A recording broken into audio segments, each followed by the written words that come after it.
Raw Talk is opinion-based, and everyone is encouraged to do their own research.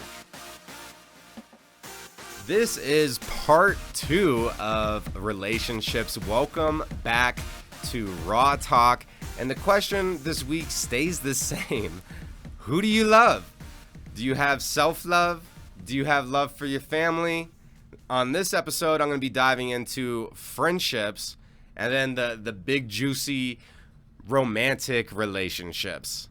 Check out last week's episode, part 1, where I cover the self relationship, the relationship that we have with ourselves. And then I also covered relationships with families and different layers to that. Do you have a healthy family, toxic family?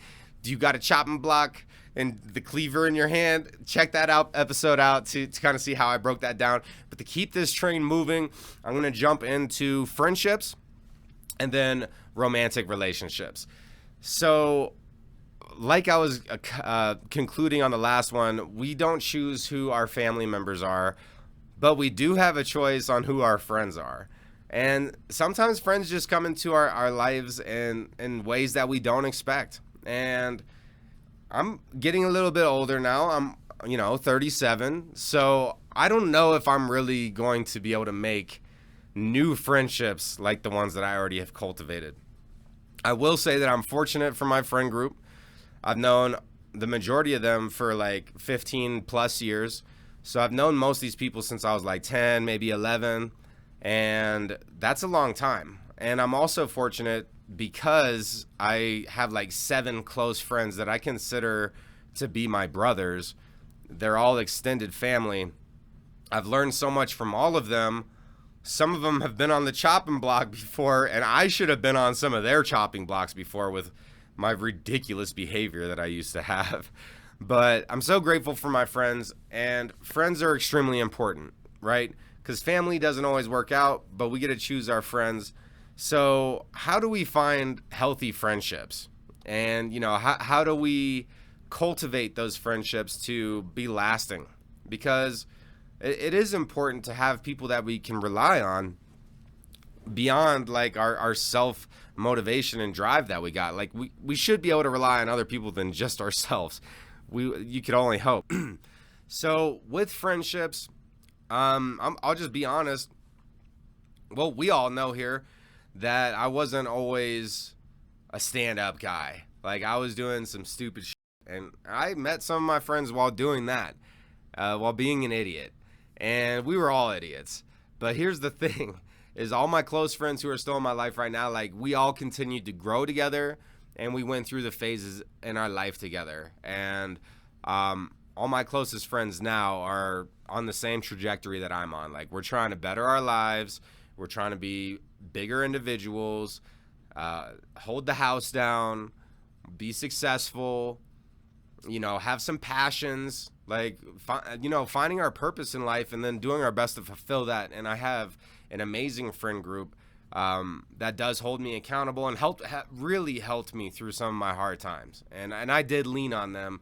And it's good to do that with friends, but you can't lean on them too much. And what I mean by that is you can't just always be like complaining all the time and like talking about your shit. Like to really have a successful friendship, you need to be an active listener. And everybody tuning into Raw Talk probably knows my good friend Kevin Batstone, who I co-host Happy Friday America and Discussion Combustion podcast with. That man is one of the best listeners I've ever met. And he does this for everybody. And it's a skill that I admire that he has. And I've, implemented it, because when you're a good listener, that's when people will open up to you. And so part of being a friend is being a good listener and having an open heart to taking on some of your friends' struggles. And I've done that for my friends. I always want to listen whenever I can, but it's really important to cultivate those friendships, because not only do your friends give you something to do, or you can give them something to do if you're the planner of the group. And I encourage everybody out there to have the confidence to be able to plan something. We should all be able to be adults and be like, hey, let's meet this day, this time. Let's make it happen. Let's make it fun. But I'm so grateful for my friendships. And I guess I'll speak to, if I didn't have any friends, what exactly would I do in order to find and cultivate new friendships in my life? And that would really be to, pursue my purpose, really chase something that I know is important to me. And more than likely, if you're doing that, you're going to get involved in some kind of group. You're going to get involved in some sort of industry, or there's people out there doing what you love to do. And I feel like that's a great place to start friendships, is find something that you love and then find people who also have that same interest and same passion for whatever that is. And then from there, you can just grow that. But we have to be selfless, and it's important to express ourselves. But like I'm saying, it's really important to let other people express themselves and to actively listen to that. One way that you can tell, or one of the best ways to be an active listener and have good questions, is when you're actively listening to somebody, once they finish their statement, you're obviously going to acknowledge what they're saying, but then ask them a secondary question that has something to do with what they're just talking about. And that's how you'll really get to the deeper layers of a thought process. And that's how you're really going to get to know somebody too. How can you really call somebody your friend or your best friend if you've never really listened to their issues and their thought process, And that's really important. So cultivate your friendships. Let's get some good peers in our lives that hold us accountable. And we can find amazing people by pursuing our passions in life. We will come across people that are on those same trajectories as we are, as you are, as I am. Okay? So that's my friendships. Now, again, in this part 2, part 1, I covered the self-relationship, family relationship. This episode, I just broke down friends. And now we're going to get into romantic relationships. Okay, so one underlying theme that I'm going to have to touch on is the relationship with yourself is the most important, and you should never be looking for a romantic relationship to fill a void of emptiness within you.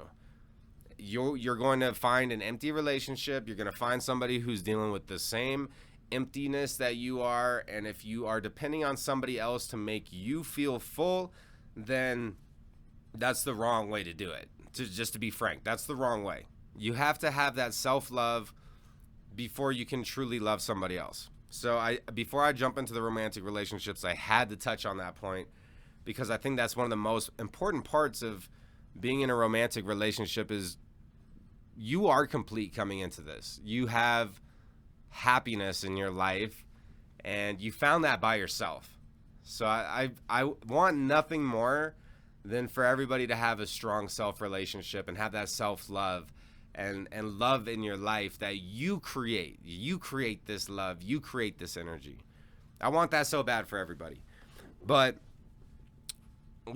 so I've been in relationships before where I was not a complete person, and I was leaning into those relationships unnecessarily, and letting those people almost dictate and control who I was and what my life was as well, and that was unhealthy for me too. So really, it's when you're getting into a relationship, it should kind of come naturally. And boy, how do I condense this one? Romantic relationships are something that we all want in our lives. Even if you are a complete individual, like, you probably still have a need. Okay, I'm just gonna break it down like that. You probably still have some kind of need, and that interaction. So for me, I found, and it's different for everybody, what you have I don't know the words, poly relationships, monogamous, you got all these different types of relationships. I'm old school. I like a monogamous relationship one partner, that trust, that love, that's important to me. Everybody's different when it comes to this, so I can only speak from this perspective. But we should all spend some time dating, right? And what I mean by that is just because you kind of like somebody doesn't mean that they should be like your end all option. You should really be seeing multiple people respectfully, of course, and that way you can figure out what you really like and don't like. If you just fall head over heels for the first person that you meet, like I have in my past, then, a lot of times it leads to relationships that are just unhealthy. And right now I am in a relationship, and I've been in this relationship for, I don't know, coming up on like 8 months now. And I'm so grateful that I met my girlfriend. She's amazing. However, when I met her, I wasn't looking for a relationship. I was chasing my passion, doing my best to help people develop a strong mentality, and I was pursuing that, and I was like losing weight and like working on myself, and I was happy, so happy, right? But then a beautiful, wonderful woman came into my life, and I was dating at that time, so I had some experience. And for me personally, intimacy without romantic feelings with multiple partners, there's an emptiness that comes with that. And I found out by doing it that really isn't for me. Now, that's just my perspective. That's not the type of lifestyle I want. That's not the type of intimacy I want. So I was finding myself dialing back from engaging, women at that time, but I still was having fun dating, so I was just doing a little different. And once you meet somebody that just kind of seems to be on your level, and they're encouraging you, like in my scenario, I could not deny that I had a beautiful soul in front of me that also, in my opinion, is drop dead gorgeous. So I think it would have been like really ignorant for me to not pursue this. And I'm happy that I'm pursuing this relationship. Currently live with my girlfriend. We moved on that pretty fast, but I feel like it was the right thing to do. And my intuition was correct, because it's been absolutely wonderful. And even though we've had to have some conversations, just like anybody should, like we need to understand each other, but neither of us have ever raised our voices at each other, and it's been super healthy. So that is kind of a quick breakdown. But relationships, romantic relationships, are something that is truly secondary to me. Like it's so important to have that self-love, to have a good peer group, like your friends. Like, come on, man. My people, y'all are my warriors. Y'all been with me when I was at my lowest of low, and y'all are seeing this now, and you're still with me, and now I see y'all excelling. Like, those are my people. They've been with me forever. You can't replace my friends. And, my girl is equally important. She sees more of me than my friends do, and then in another sense, my friends see more of me than my romantic relationship. And it's important to keep it fun, the romantic relationship. Like, if I have major issues going on, like, sure, I'll fill in my girl and like let her know, but I'm really leaning on my friends and my peer group to vent that type of stuff too, because in my experience, having a fun relationship that isn't so serious all the time, that's the healthiest relationship. And it's a choice to keep it there. And I've been doing my best to do so. And because of that, it's been so much fun. But you shouldn't be looking for a romantic relationship in order to make you feel happy. Like, you should be happy before you get into a romantic relationship, for sure. And there's so much that I could cover within relationships alone, just romantic relationships, but those are like my foundation thoughts on it. Like, how to find a successful girl, and like, all this other stuff, like, and being centered in who I am and keeping it fun and mysterious. Like, that is all a whole nother Pandora's box of information that we can cover, and maybe I should get into that. And since I'm talking about it right here, awesome book, 3% Man. I did not want to read it. I thought this dude was a grifter. The author, Corey Wayne, I thought he was full of shit. I ignored the teachings for 6 years, and then I started to fall for some girls and make some really insecure behavior moves that are like seeking confirmation, just like that weak male mentality that exists. And like I learned the lessons the hard way before I actually started applying this information.